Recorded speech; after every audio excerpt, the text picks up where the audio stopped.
morning, church. Good morning. Got a response from about half of you, and that's okay. Oh, man. I'm excited this morning, let me tell you. I have had a week. It has been such a great week, such a fun-filled week. We had orientation for my daughter. She's going into a new school next year. So we had orientation for that. We had my son's moving up ceremony. Then he had a t-ball game, and then he had practice, and then my daughter had a recital yesterday. I think I was at that recital for a month. That was so long. We left the house at 9 o'clock in the morning and got home at 9:45 at night. It was such a good time. You see the joy, so much fun. But she absolutely loved it. For those of you that don't know, like Pastor said, my name is Mike. One of the volunteers here. I've been here for about 15 years or so. Thank you. I've got a beautiful wife. Her name is Becky. She is home right now, resting with our son. We are actually in 11 days going to be celebrating 10 years married. So that's really exciting. Yeah, I made it through, guys. I did it. Actually, let's just say I made it through alive. I'm still alive. So it's good, right? We have two awesome children. I was just talking about my daughter with her recital. She's 9. Her name is Addison. And then I've got my son, Judah. He's absolutely awesome, too. He is turning into a real character. He's 5. So that's just a little bit about myself. I truly, truly love them. I cannot tell you, being a father has been the greatest thing I think I've ever experienced in my life. And honestly, it goes along with this series because the only reason why I want to continue to build better quality in my life, build better quality as a man, is because of the 2 children that I have and the wife that I've been given. As the spiritual head of that household, that is a responsibility you cannot take lightly. So it needs to be your desire and your goal to continue to build and be better. There's a reason why it's not just for myself, but it is because I've been given the responsibility of other people as well, and I take that responsibility so serious. So as you know, this month, BBQ is the theme, building better quality. You know, it's funny because the theme started as a joke, as a suggestion, right? Like, oh, it's Father's Day, it's summer, like, oh, it's like BBQ, whatever. And then we just started thinking, like, oh, what if, like, we could get some cool acronyms, right, Joey? Like, we could get some cool acronyms, whatever. And then we found building better quality, and everybody was like, whoa, hold on a second. I think we have something here.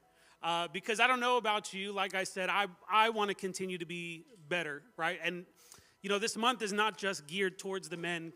I cannot think of any human being who does not want to continue to be better and grow, whether it's as a mother, as a father, as an uncle, a grandparent, as a friend, as a coworker, as a spouse. It doesn't matter. I want to continue to grow and be a better person. So last week we had our youth pastor, Pastor Pablo. He gave such an amazing word, basically on the foundation, building our foundation, and he brought up that really dirty grill that some of you, very sus, okay? Some of you totally said you would eat from that grill. I'm so glad he didn't name names because I would have been looking at all of you a little different. If I heard the names of the people that said they would eat off that grill, I don't know if I'd be able to look at you the same right now. I think the only people, you know what, never mind. We're not going to go there. I would not have eaten off that grill. But it shows the importance, right, of of having a good foundation before you start anything. But there's one key component that you can't really grill without. Listen, the grill could be as clean as you want it to be, okay? The thing could be pristine, brand new, right out of Lowe's or wherever you feel like getting your grill. But if you don't have the fire, you are not going to be able to cook anything. See, that grill is pretty useless without the fire. It just kind of looks nice, but it can't really function the way that it's supposed to function without the fire. See, the fire is a necessity.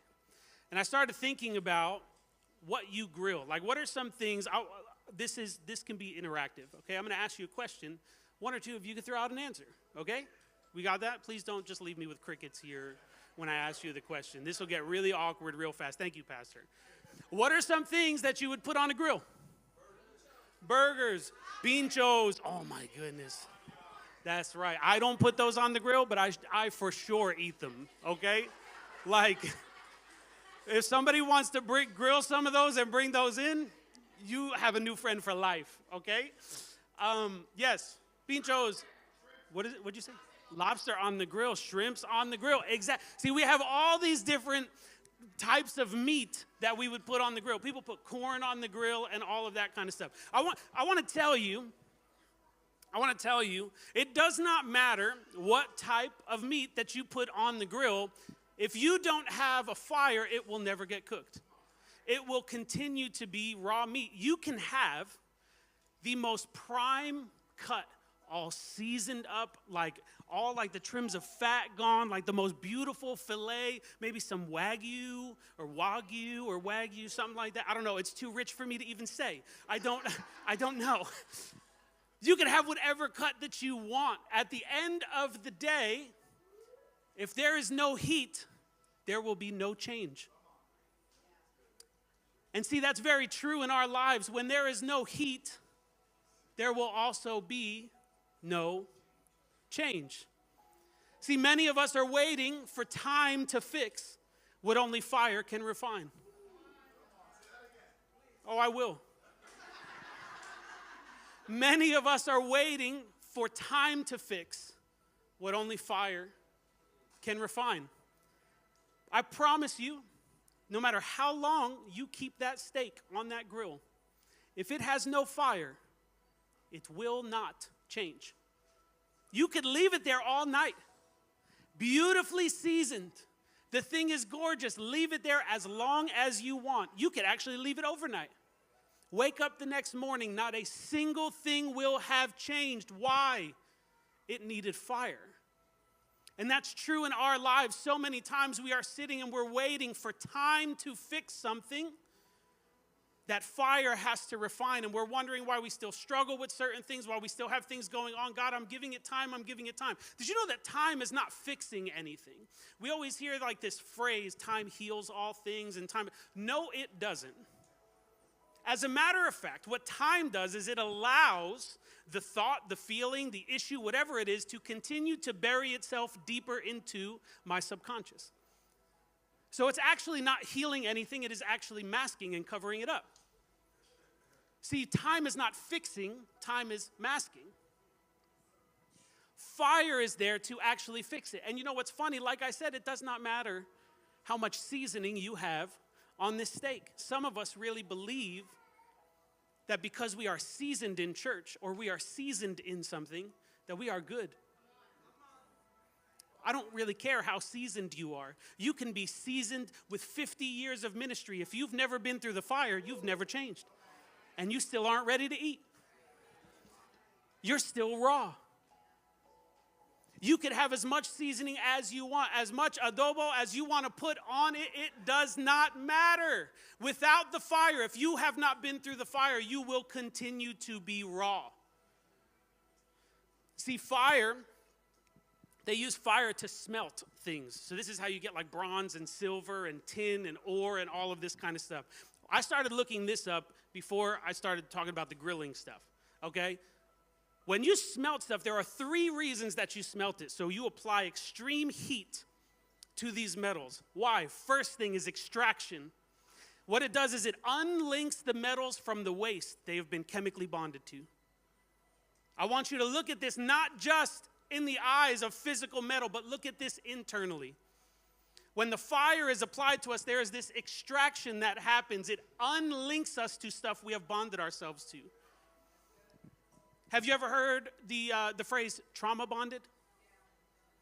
What fire does is it allows the extraction to happen where the trauma bond is able to break.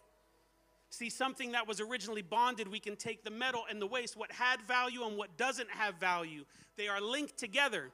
See, when you have something with 0 value linked to something that has all of the value, it devalues that. See, if you've ever been to like a pawn shop or a fancy jewelry store or something like that, when it has a speck, it devalues the diamond a little bit.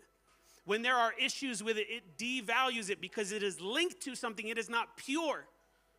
It has not been extracted from it. right? So it's still linked. So sometimes we feel like we're losing our value, but in reality, it's because we are still linked to the thing that's holding us back. We have not allowed the fire to come in and change. Fire chemically changes things. It changes the chemical compound of things. It does not matter what it is. It can be a plastic, it can be a metal, it can be a person. It changes the chemical makeup of that item. So that's extraction. Next, there's separation. So what it does is not only does it extract it from it, but it sets it apart. What happens is the metal, the valued metal, sinks to the bottom because it's heavier, and the waste sinks to the top, and it becomes easier to spot. You ever wonder why, when you're going through trials and tribulations, all of your flaws seem to be much more obvious? That's because there is a separation happening, and everything that's of value is rooting itself deeper on the inside, and everything that you need to get rid of is coming up to the top.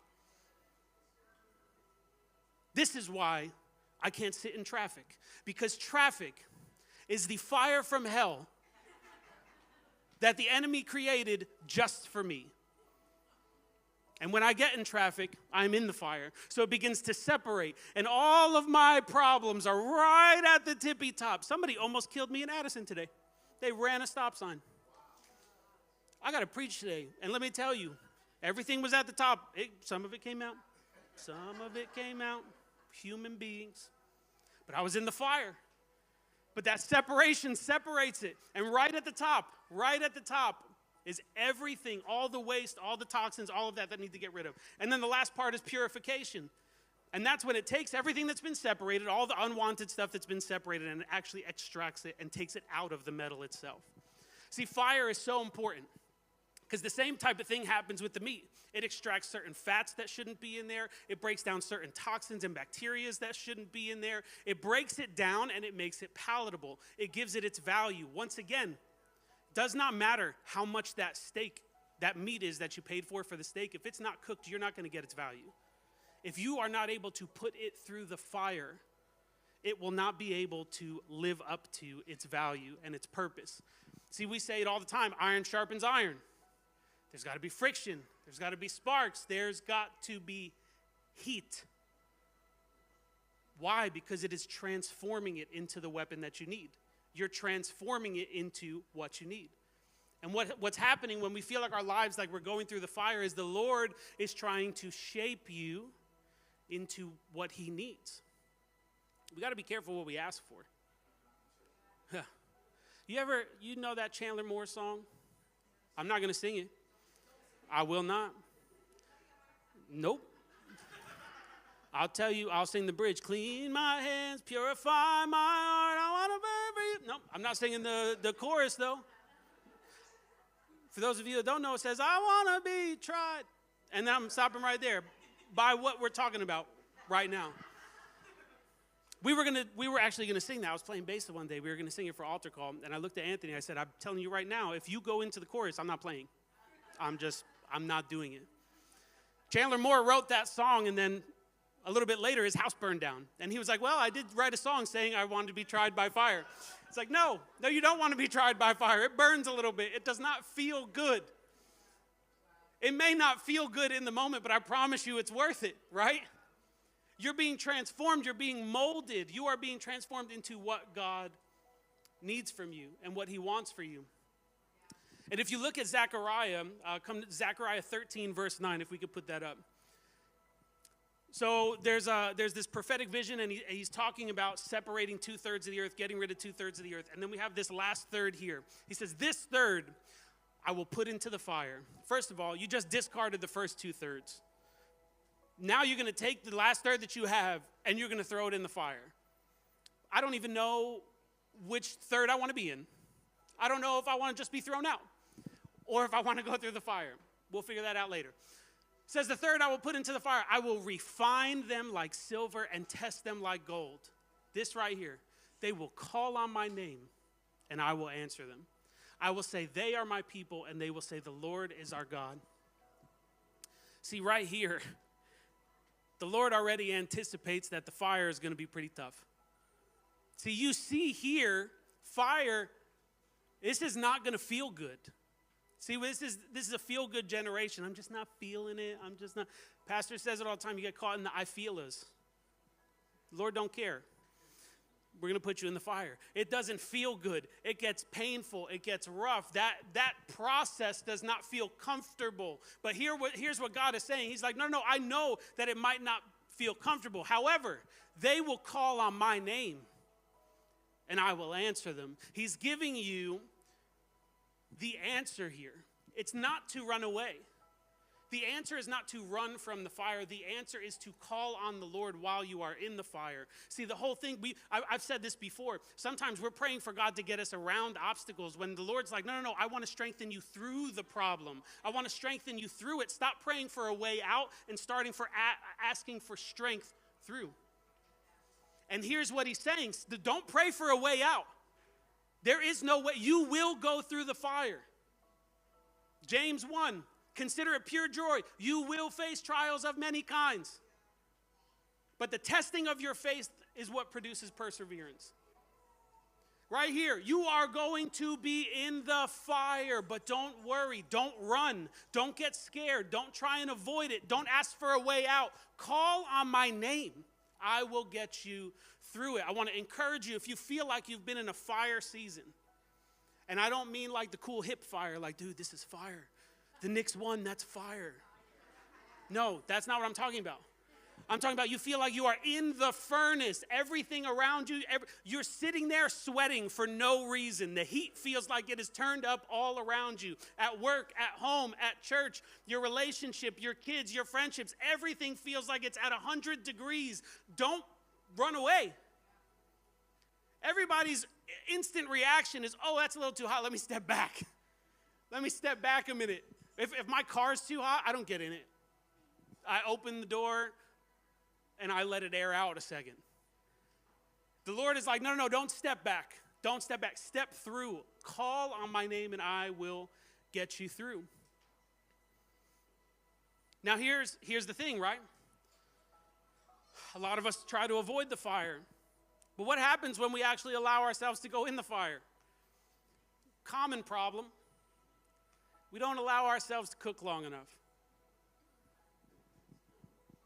See, we're okay going through the fire if the fire is like a day.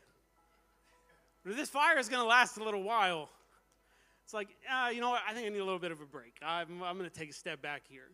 See, we don't allow ourselves to cook long enough. I can't tell you how many times I've pulled stuff early off the grill, okay? When I was first learning how to grill. Now I'm a grill master, okay? So nobody judge me. I can mean grill over here. But I've pulled off burgers that were not ready. The cheese was not melted. Maybe a little too pink on the inside. I've also pulled off hot dogs before they were ready. First of all, do you know how hard it is to screw up grilling a hot dog? Yeah, so I'm being transparent and honest with you guys, okay? I'm being open. No judgment. But I've undercooked a frozen hot dog before and bit into it and it was still frozen. It felt like it was a Hot Pocket. Yeah. If you've had Hot Pockets, you know. You know. Scorches your mouth on the outside and then it's an icicle on the inside. Breaks your teeth when you bite into it. It's awful. But I did that to a hot dog. A hot dog, okay?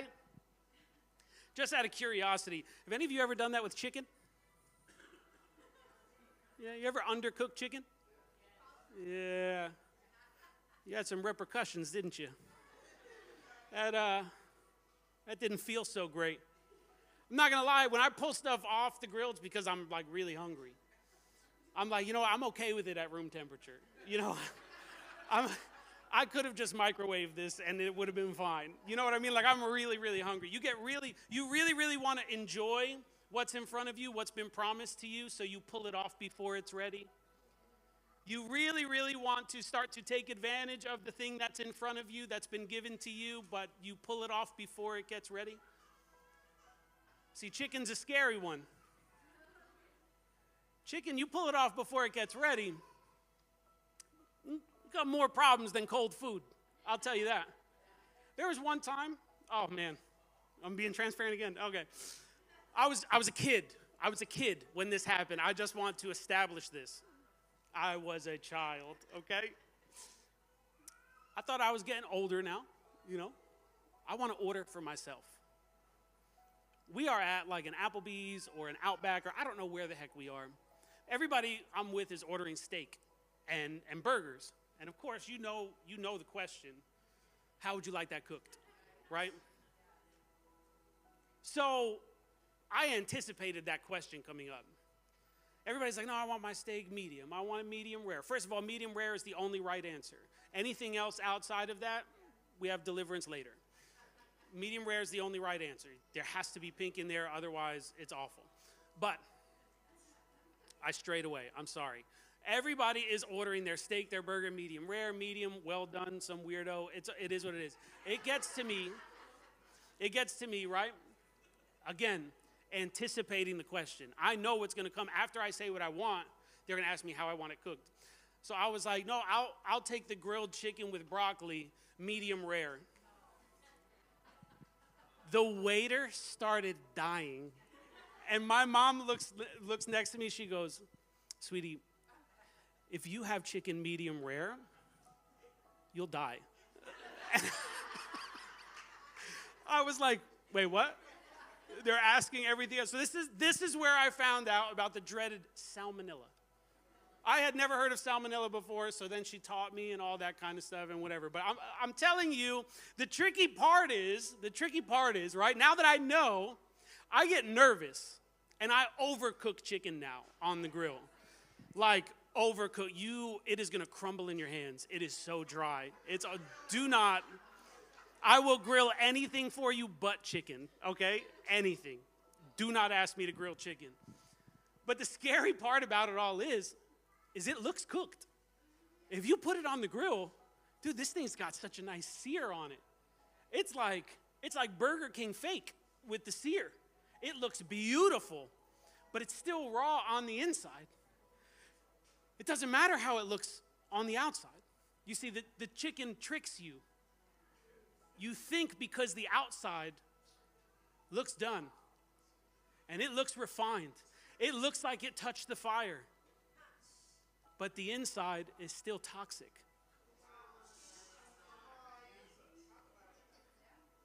The outside looks good. The inside is toxic. See, there's a difference between touching the fire and being in the fire. So many of us have touched fire before. But have we allowed ourselves to stay in the fire? Have we allowed ourselves to stay in and be fully cooked? Building better quality is not something that happens on the outside. It's something that happens on the inside. Change happens from the inside out. Once again, it can look nice. That chicken, I'm thinking about it now. Looks amazing, but if I take a bite into it, I will get sick. It's like poison. The bacteria, the toxins are still in it because I did not allow it to be in the fire long enough. And that's what happens to us all the time. Listen, some of us don't want to go in the fire at all, and that's fine. You be that raw cut of meat, okay? But some of us are like, no, we can do this, but we can only do it for a minute. We can only get in the fire for a minute because we're forgetting that Zechariah is saying, no, it's okay, just call on my name. You start to get weary, you start to get tired, it starts to become too much. Call on my name. Stop removing yourself before you're ready. Look in Matthew. Jesus is talking in Matthew 23. So harsh, too. He can be mean sometimes. Everybody talks about what a loving father, and he can be really mean sometimes, okay? Matthew 23 says, woe to you, teachers of the law and Pharisees, you hypocrites. You are like whitewashed tombs, which look beautiful on the outside, but on the inside are full of the bones of the dead and everything unclean. Listen right here. In the same way, on the outside, you appear to people as righteous, but on the inside, you are full of hypocrisy and wickedness. In the same way, you look good on the outside. You've been seared. You've been touched by fire, and that is great, but you have not allowed yourself to cook long enough. On the inside, you are still toxic. You are dangerous. This is a tough word to hear, guys. I'm sorry. Not really. But this is what God wanted to say. I tried to get out of preaching today, didn't I, Pastor? And I wasn't allowed, because this is what God wanted to talk about. They want to talk to me too, I guess, and that's fine. Well, we have to allow ourselves to stay in the fire. That process, it is all a process. You can't skip steps, right? But it's not just for you. See, there's one thing about being the undercooked chicken, right? If you take anything out of here, just know you're undercooked chicken right now. You are undercooked chicken, and so am I. But the dangerous part of it is not necessarily to the chicken itself. Chicken don't care if it's raw or not. However, the problem is when people serve that chicken to others. You see, that's where it gets a little dangerous. See, if I have undercooked chicken in the pan, it does not care. I'll tell you who cares. The people that eat it. They're the ones that care. Years and years and years ago when I might not even have been born yet. I was a baby or something, I don't know. My cousin decided she wanted to host Thanksgiving, and she wanted to help cook the turkey. My mom told me this story. She undercooked the turkey on Thanksgiving and gave everybody there salmonella. Everybody ate from the turkey. See, the danger was not to the turkey itself. The danger was to everybody who was fed that. There are people sitting at your table right now that are feeding off of you, that are feeding from you. That's what we're here for, right? This is building community. We grow from each other. That's the whole point. I grow in conversation with people. Joey and I were at the church here maybe like a week or two ago, just the two of us. We sat here for like an hour and change just talking. And I felt like I grew a lot in that conversation because that's what we're here for. He's here to feed me. I'm here to feed him. That's what we do. There are people that are placed at your table that are supposed to eat what you have to serve. But some of us are not allowing our meal to cook long enough. So we're serving them undercooked chicken. We're serving them toxicity. Think about who's at your table. And what I love about this is when the Lord's putting you through the fire, He's not necessarily looking at who's at your table right now. He's looking at who's going to be at your table as well. You may have nobody at your table right now. You may be brand new to life in general. Got no friends, nobody. That's fine. And you're like, God, why am I going through the fire if I don't have anybody to serve? God's like, but you may not have everybody to serve right now. That doesn't mean your table's going to be empty forever. I don't want you to think that because you have no influence now, that you're going to have no influence forever. And by the way, even if you think you have no influence now, you have influence on people. You have influence on everybody that you come in contact with. I have friends of mine that are like, man, I look up to you for this and for that. I'm like, dude, I don't even have that together. Why are you looking up to me for that? Like, somebody started to ask me for gym advice the other day.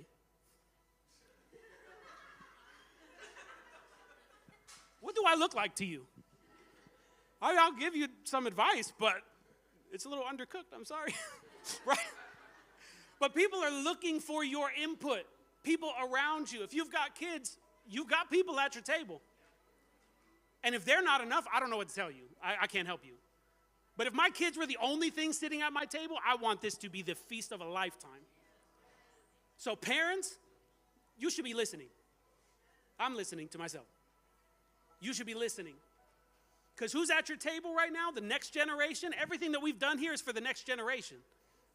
Everything that Pastor has done and sacrificed over the last 15 years has been for the next generation. Has not been geared for what we have right now. Everything that's going on with the hub is for generations to come, which means that there are kids, there are people that will be put at your table who have never been at a table before. They need what you have. You need to make sure that what you have is refined. You need to make sure that what you have is cooked all the way through. Do not pull out early. Do not pull out of the fire early. You cannot. You cannot. When we pull out of the fire early, what we're feeding the people around us is getting them sick. And we wonder. Sometimes we wonder why we're the only ones that got it together. Which, that's definitely not me. But maybe some of y'all feel like you're the only ones that got it together. Bro, my friends are going through craziness.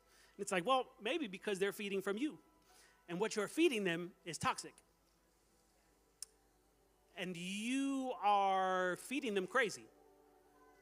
You are giving them toxicity and pouring toxicity into them. Look at this, look at this. If you do not let God finish the work of refinement in you, you will eventually poison the people around you. An undercooked leader poisons the ministry with insecurity, division, and doubt. An undercooked parent poisons the home with unhealed trauma. And an undercooked friend poisons the circle with bitterness and gossip. Without even realizing it, we could be poisoning the people around us. And we don't do it on purpose, right? Like my cousin did not poison the entire family on Thanksgiving on purpose. That was not like on a checklist of like yams, mashed potatoes, poison everyone. That was not part of the agenda. It happens though when we're unaware. Sometimes we're unaware that we have not been cooked all the way. We are unaware that we have not been through the fire long enough. We are unaware that God has not been allowed to do the work in us that he needs to do.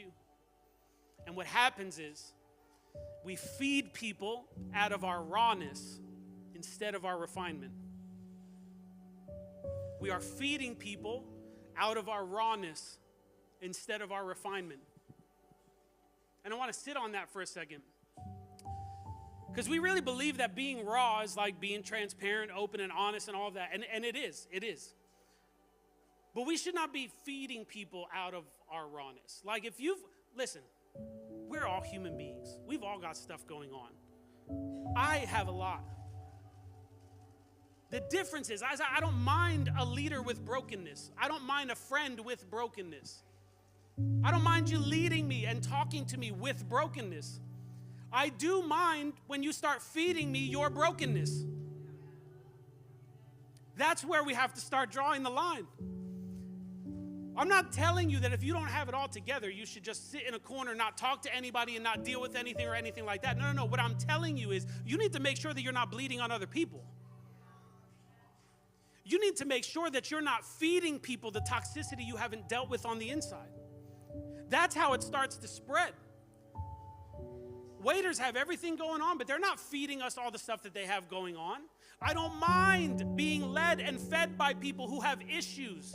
Don't feed me your issues, though. That is when we start to get hurt. As people, as friends, as spouses, you can lead from a place of brokenness. You can lead from a place of frustration or whatever it is. But when you start feeding that to other people, that is when it becomes toxic. That's when it becomes dangerous. That's when we start making the people around us sick. You're the only one in your friend group offended. Give it a week. The entire group is offended. Why? What did you feed them? You were dealing with something and you started to feed them your offense. Rather than just being in relationship, being in communion while having that offense, whatever, you want to deal with it, fine. Don't feed it to other people.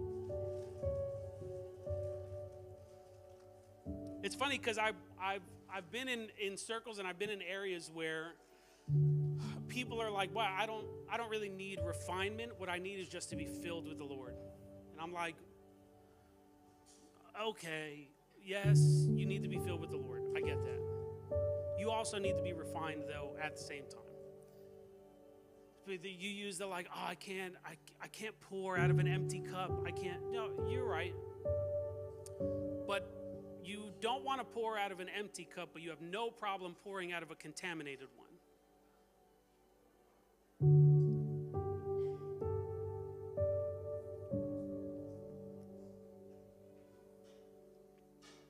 I don't want to pour out of much, first of all, you're just using churchanese, okay? You using buzzwords. Don't try that. Because at the end of the day, the result is the same. People cannot eat what you've poured out. You can't pour out, if you're empty, that's fine. You also, if you pour out something contaminated, they can't drink from that either. The result is the same. So you can fill the glass as much as you want, but if there's mud in it, I ain't drinking from it. I'm letting you know that now. Although some of you would have eaten from that grill. But again, let's look inward here. Why am I okay with pouring out of a contaminated cup and making everybody else drink it? Everything that I've got on the inside is soaking into the water, soaking into the food. It's ruining it, and I'm feeding it to people. They're getting sick. They're getting poisoned. We don't even realize it. People around us are spiritually sick, and it's because we've been feeding them food that hasn't been cooked. And in the same vein, too, I also want you to kind of check your circle, too. I think it's pretty important that we see who's around us and who we're listening to. Because it's very possible, again, without knowing, don't be getting mad at people, but it's very possible that they're feeding me contaminated stuff too. And that's not to say you need to shorten your circle or shrink your circle or get rid of people or cut them off or anything like that. You can decide who feeds you, though. I have friends in my life that I'm not feeding from. They're still friends. You know what I mean? Like these are still people I'm really close with. But at this point, you don't have to feed me. I'm okay. I'm fasting. That's what we're gonna do. That's okay, right? I'm gonna fast. But some of us, oh, you know what it is? Oh, thank you. You know what it is? We're not being fed from the Lord ourselves. So we'll kind of just take the food wherever it comes. You know, man does not live on bread alone, but on every word. So sometimes we end up in this like fit of desperation. We end up in starvation. I'm going to tell you right now, if I went days without food, you could have cooked whatever you wanted on the grill Pastor Pablo put up here. I would have eaten it.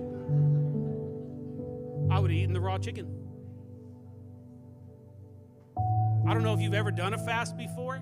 Dude, I've fasted like 24 hours, okay, with just water. And the next day, I'm like, dude, we're ordering a fat sandwich. We are getting 16 mozzarella sticks, 16 orders of mozzarella sticks, by the way, not 16 individual mozzarella sticks. And by the way, if you want, give me some dirt too, and I will eat it. I will convince myself it's chocolate milk.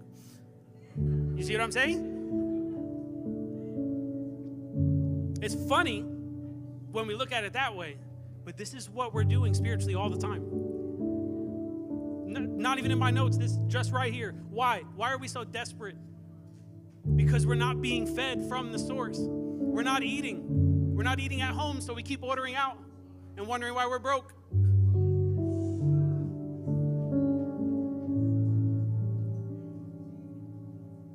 We're relying on everybody else around us to feed us, and without realizing it, we don't know that they haven't cooked the food all the way, that they haven't cleaned it, and that's okay. Listen, we're all human beings. We have that, but I can't be relying on everybody else's food at that point. I need to have some of my own fresh food. But the desperation for food will cause you to forgo any of that. You don't care. It does not matter if it's hurting me. It doesn't matter if it's making me sick. It doesn't matter. At the end of the day, I need some type of food, and we're going to the wrong source for it. So when I'm telling you to check your circle, again, I'm not telling you to cut people off, but just be careful where you're getting your food from.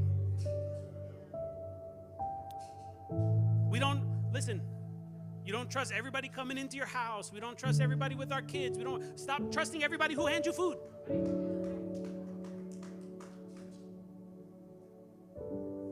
going to move on from that because we can go for another 45 minutes.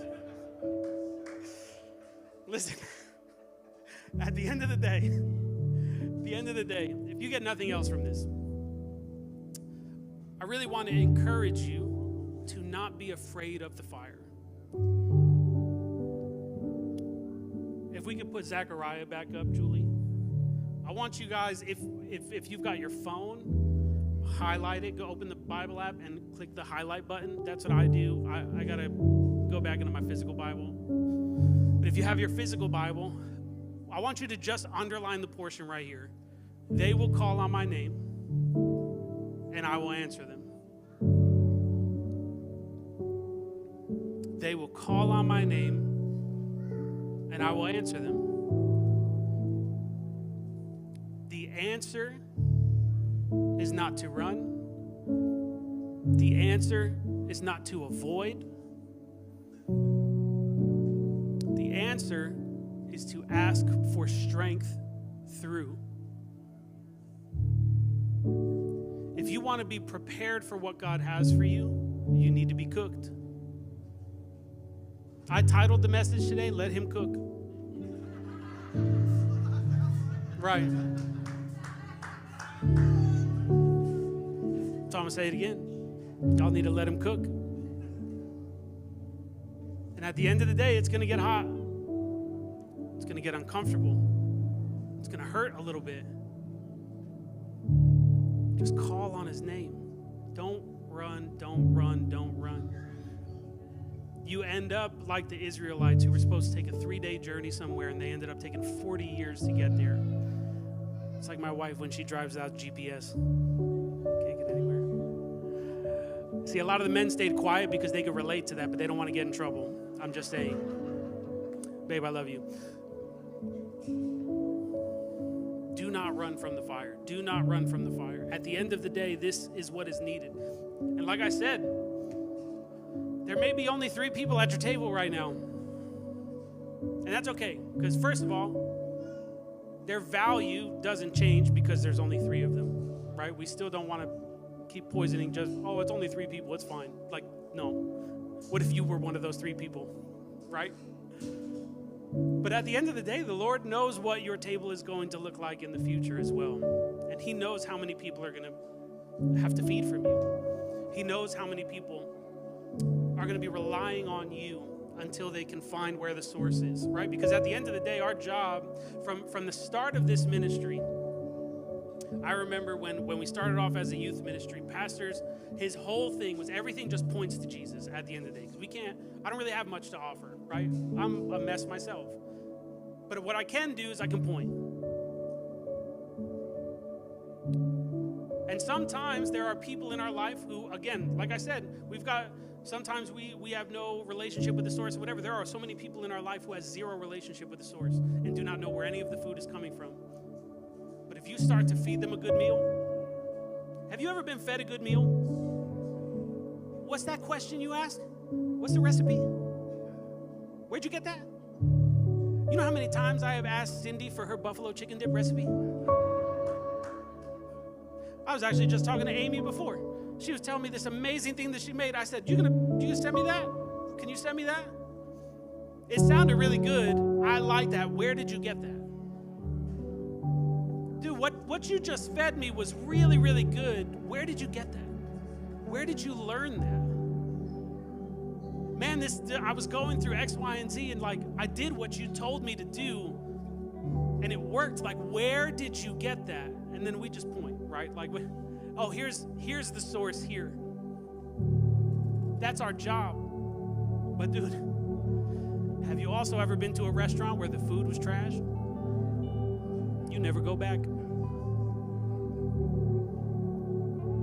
Some of us, I keep saying I'm going to wrap it up, but I'm not wrapping it up. I'm sorry. Some of us here, I've said this time and time again. I've said this with worship team, hosting, preaching. Some of us, this is the only time people will get to interact with the Lord. This is the only time in their life they've ever heard from the Lord and what He's going to say and what He's going to do. Some of us, our interaction with people and what we're feeding them is going to be the only time they get to taste what's from heaven there. What are we serving? Are we serving cold chicken, undercooked chicken, or a nicely cooked medium rare filet. We got to look internally, and we also got to look externally. Look at who's feeding us. Today, we're going to close, and we're going to close it a little different. First and foremost, if you guys could just stand to your feet.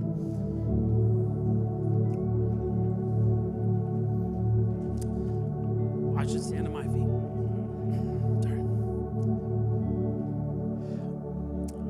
First, if this is the first time you've heard about Jesus, first time you've heard about God, first and foremost, I want you to know that there is nothing that you have to do to earn this type of stuff. When he's saying, they will call on my name and I will answer him, we don't have to do all this. We don't have to slay something before we get there. I want you to know that he sent his son to die 2,000 years ago, shed his blood, be killed, and rise again 3 days later, so that no matter where you are at in your life, you can have access to this. So what I want to do now is I want to take the opportunity, if this is maybe the first time, second time that you've heard about this, and you feel an ushering to begin your relationship and begin to get to know who the Father is, who the Son is, and what this looks like, what it's like to have somebody in your corner when you're going through the fire. Because listen, the fire does not care where you're at in your walk sometimes. The fire will come. But if you want to begin that relationship where you get to know and rely on the fact that I can call on his name and he will answer in the midst of that, I want you guys, again, if it's your first, second time, or if this is something you've heard times throughout the years, and it's never been something that you felt the urge to do, you've been skeptical about it or whatever, and you kind of feel that urge now, I want you guys to repeat this prayer after me. Say, Jesus, thank you for dying for me. Thank you for shedding your blood for me. I believe that you sent your son to die and rise again 3 days later to bring me eternal salvation. I thank you that I have always been in your heart. I surrender my life to you. Lead me, guide me, and be with me. In Jesus' name, amen and amen. The second prayer that I want to do, I want to call up anybody who feels like they have been in a fire season. Again, not the cool fire, the really, really annoying fire. If you feel like you've been stuck in that season, if you feel like you have also just touched the fire and allowed yourself to come out of that because it got too hot, things got a little bit too rough, if you've avoided the fire altogether, if you feel like you are in this area of like, I don't know what else to do here, I need the refinement, I've been relying on time too long, or I've been relying on other people to feed me too long, I want you guys to come up to the front. If you feel bold enough to do that, if you can come up to the front. We're going to do this prayer a little different together. Just allow a minute.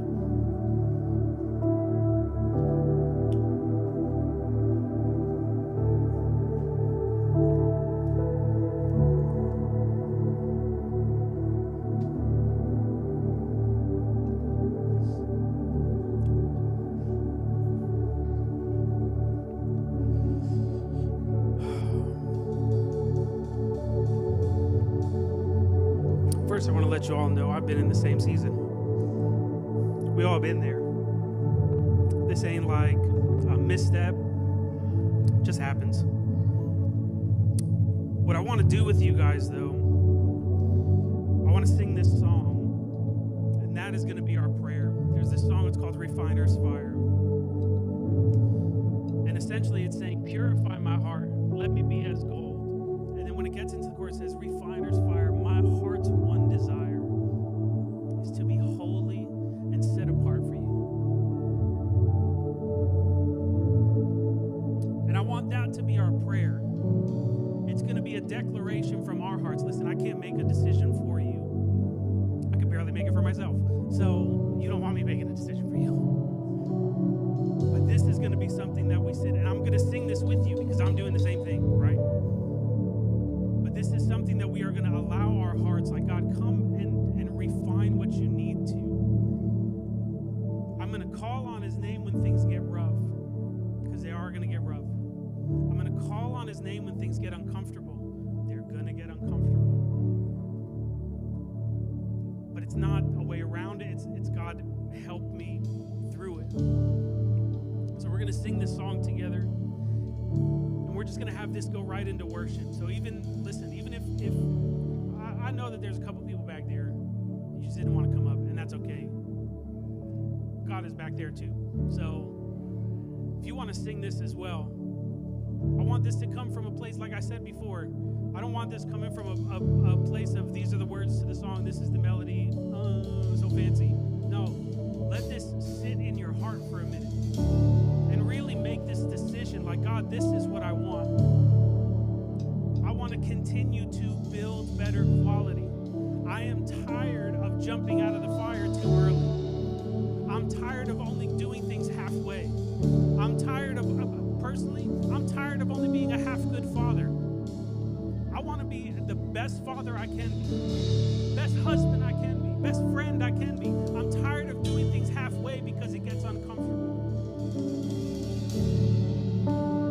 So that's going to be our prayer. That's what we're going to sing this morning. It goes, purify my heart. Let me be as gold and precious silver. Purify my heart. Let me be as gold, pure gold, refiner's fire. My heart's one desire is to be holy,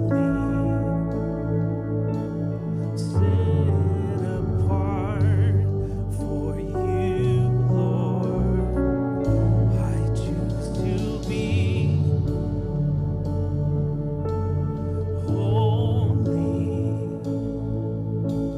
set apart for you. Come on, let's sing Refiner's Fire again. Oh, refiner's fire. My heart's one desire. You're my heart's one desire. It's to be holy. It's to be set apart.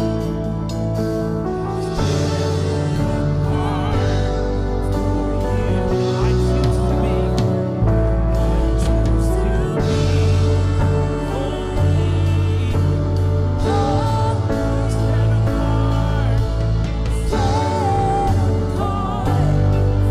Come on, let's keep seeing that refiner's fire. Refiner's fire. My heart's one.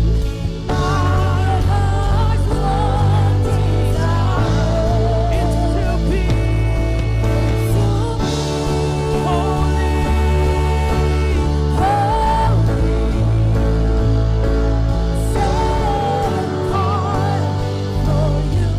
Hi, my name is George Gaman, Senior Pastor here at Ignite Church. I hope and pray that the message was impactful. You're always welcome to come see us live here at 1100 MacArthur Highway at 11 o'clock on Sunday mornings. Also follow us on all our social media platforms, also our website, ignitechurchonline.com, so you can be up to date with everything that's going on here at Ignite. If you're wondering what my shirt says, it says Harpu, which in Hebrew means be still and know God.